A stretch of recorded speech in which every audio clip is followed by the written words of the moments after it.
소연아 내 꿈, 네가 살래 흑목이야 재앙이 들 꿈이란 말이야.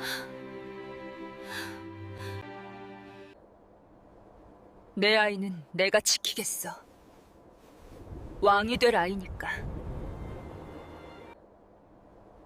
저 여자를 죽여라. 영모를 그타였다. 영모를 그타였다. 연희아담을 찾아주셔서 진심으로 감사합니다. 소연아, 내 꿈, 내가 살래? 연아의 얼굴은 창백했다. 낮잠에서 깨어난 그녀의 이마에는 식은땀이 맺혀 있었다. 비단 이불은 어지럽게 흐트러져 있었고 향 냄새가 아직 방 안에 가득했다. 문이 스르르 열리고 검은 구렁이 한 마리가 치마폭 안으로 기어 들어왔다고 했다. 비늘은 축축했고 몸통은 장정의 팔뚝만큼 굵었다고.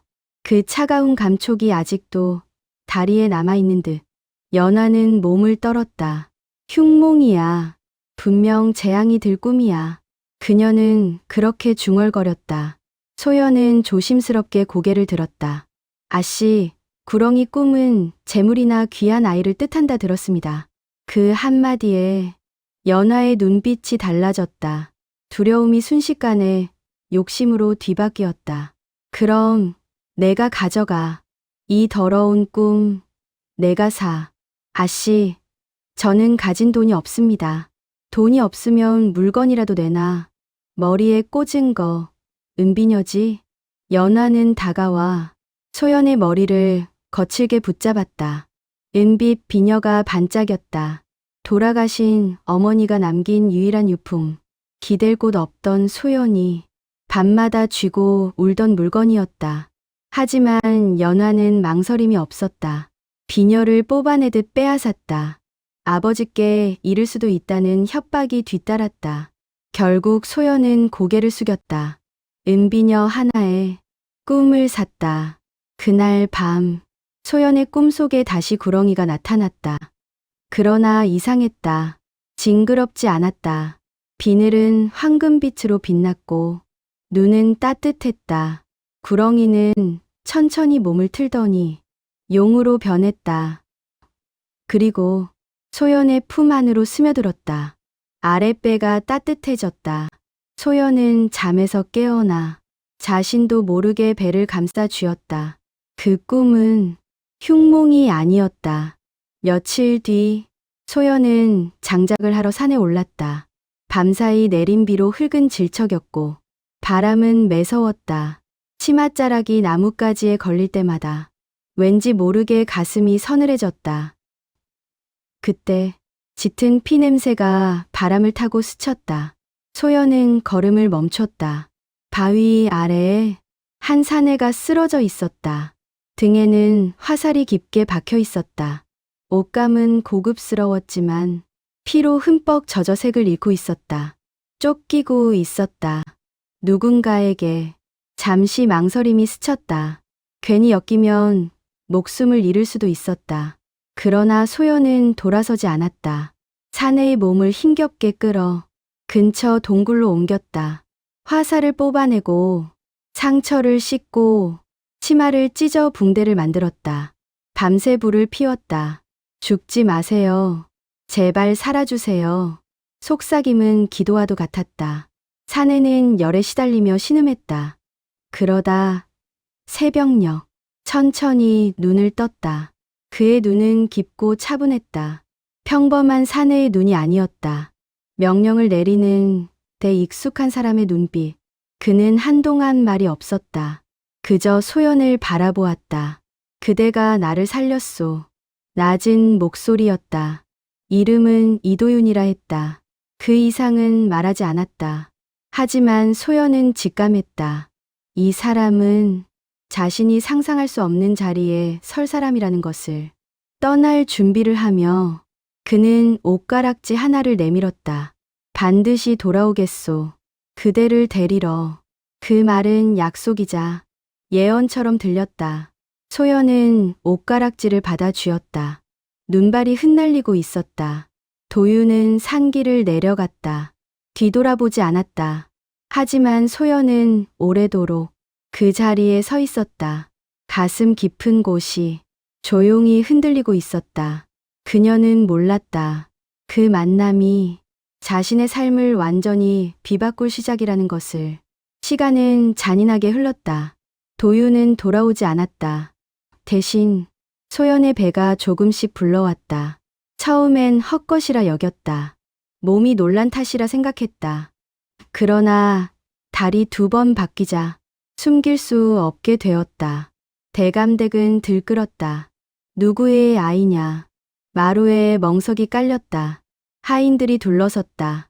연하는 차갑게 내려다보았다. 더러운 것, 감히 어디서 씨를 물어왔느냐. 몽둥이가 떨어졌다. 어깨와 등이 찢어질 듯 아팠다. 하지만 소연은 입을 열지 않았다. 그 이름을 말하면 그의 목숨이 위태로울지 몰랐다. 아이는 죄가 없었다. 결국 소연은 한겨울 눈보라 속으로 쫓겨났다. 집신 하나에 얇은 저고리 차림, 바람은 살을 베어냈고 눈은 발목까지 쌓였다. 산으로 오를 수밖에 없었다. 동굴 하나를 겨우 찾아 몸을 숨겼다. 그날 밤 산통이 시작되었다. 차가운 돌바닥 위에서 소연은 이를 악물었다. 도와줄 사람은 아무도 없었다. 불씨 하나 겨우 살려 어둠을 밀어낼 뿐이었다. 비명이 눈 속에 묻혔다. 피와 눈물과 땀이 뒤섞인 끝에 아이 하나가 세상으로 나왔다. 작고 따뜻한 몸. 소연은 떨리는 손으로 아이를 안았다. 그 순간 아이의 등에 붉은 분향이 보였다. 마치 꿈에서 본 용의 형상처럼 굽이친 선이 선명했다. 소연은 숨을 삼켰다. 아씨가 버린 꿈이 이 아이였구나. 눈은 여전히 내리고 있었지만 아이의 체온은 불처럼 따뜻했다. 소연은 아이의 이마에 입을 맞추었다. 이름은 이강윤, 강처럼 흐르고 윤처럼 빛나라는 뜻이었다. 그날 밤 소연은 더 이상 두렵지 않았다. 모든 것을 잃은 줄 알았던 여인은 사실 세상을 얻고 있었다. 10년이 흘렀다. 강윤은 산에서 자랐다. 아침이면 장작을 팼고 낮이면 활을 쐈다. 짐승의 발자국을 잇는 법을 배웠고 바람의 방향으로 날씨를 짐작했다. 손은 거칠었고 어깨는 또래보다 넓었다. 그러나 눈빛은 달랐다. 맑고 단단했다. 소연은 아이에게 글도 가르쳤다. 낡은 책 한 권을 주어 밤마다 불시 옆에서 읽어주었다. 백성을 먼저 생각하는 임금이 되어라. 그 말은 기도처럼 반복되었다. 어느 날 산 아래가 소란스러워졌다. 군사들이 길을 열고 깃발이 펄럭였다. 말발굽 소리가 울렸다. 가마가 멈췄다. 내려선 이는 임금이 된 이도윤이었다. 세월이 흘렀지만 그 눈빛은 변하지 않았다. 도윤은 소연을 바라보았다. 말없이. 그리고 강윤을 보았다. 아이의 등에 새겨진 붉은 분향을 확인한 순간 그의 숨이 잠시 멎었다. 약속을 지키러 왔다. 그 한마디에 산의 공기가 흔들렸다. 소연과 강윤은 궁으로 들어갔다. 궁은 화려했다. 금빛 기와 붉은 기둥, 끝없이 이어진 회랑. 그러나 웃음보다 속삭임이 많았고 꽃향기보다 경계의 냄새가 짙었다. 정연대비는 소연의 손을 내려다보았다. 저 거친 손으로 왕손을 길렀단 말이냐. 차가운 말이었다. 그때 강윤이 앞으로 나섰다. 이 손이 없었다면 저도 없습니다. 그 목소리는 떨리지 않았다. 편전에서는 대신들의 시험이 이어졌다. 백성을 다스리는 근본이 무엇이냐. 강윤은 잠시 생각하더니 말했다. 정치는 밥입니다. 임금이 자신의 것을 덜어 백성의 배를 채우는 것. 편전이 조용해졌다. 임금 도윤의 입가에 아주 작은 미소가 번졌다. 그날 산에서 자란 아이는 왕자로 인정받았다. 그러나 궁의 진짜 시험은 그날부터 시작이었다. 왕자로 인정받은 날 이후 궁은 조용해 보였지만 물밑은 끓고 있었다. 민씨 중전의 얼굴에는 미소가 사라졌다. 천한 식모의 아들이 왕위에 가까워지는 것을 그녀는 견딜 수 없었다. 며칠 뒤 소연의 처소 아래에서 기이한 물건이 발견되었다. 검은 천에 쌓인 인형, 심장 부분에는 바늘이 꽂혀 있었다. 영모, 혐의, 궁은 순식간에 얼어붙었다. 소연은 끌려갔다. 손목이 거칠게 묶였다. 형장이 차려졌다. 칼이 햇빛을 받아 번뜩였다.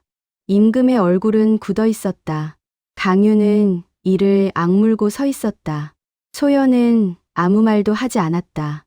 억울함보다 먼저 떠오른 것은 아들의 얼굴이었다. 그 순간 멈추시오. 거지 차림의 여인이 숨을 몰아쉬며 형장으로 뛰어들었다. 연하였다. 초라한 행색이었지만 눈빛은 또렷했다.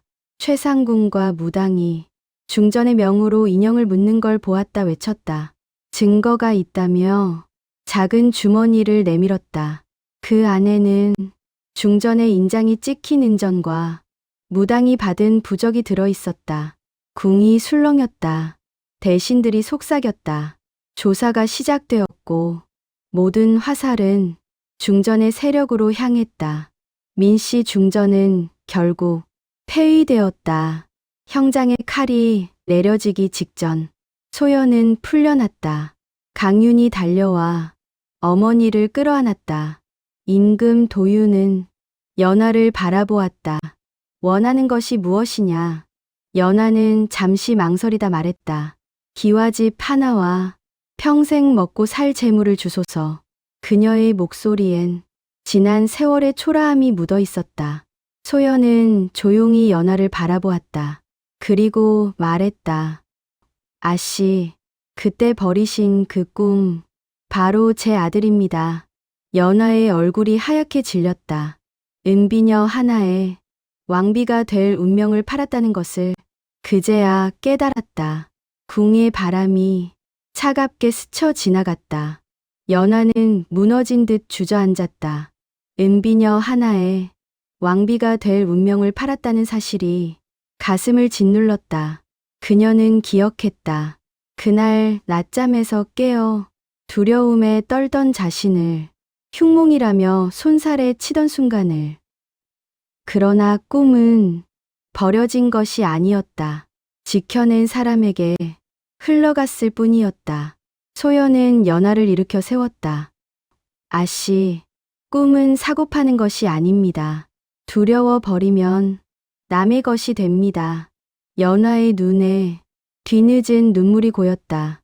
임금 도유는 조용히 이 광경을 바라보고 있었다. 강유는 어머니의 손을 잡았다. 그 손은 여전히 거칠었지만 궁의 비단보다 따뜻했다.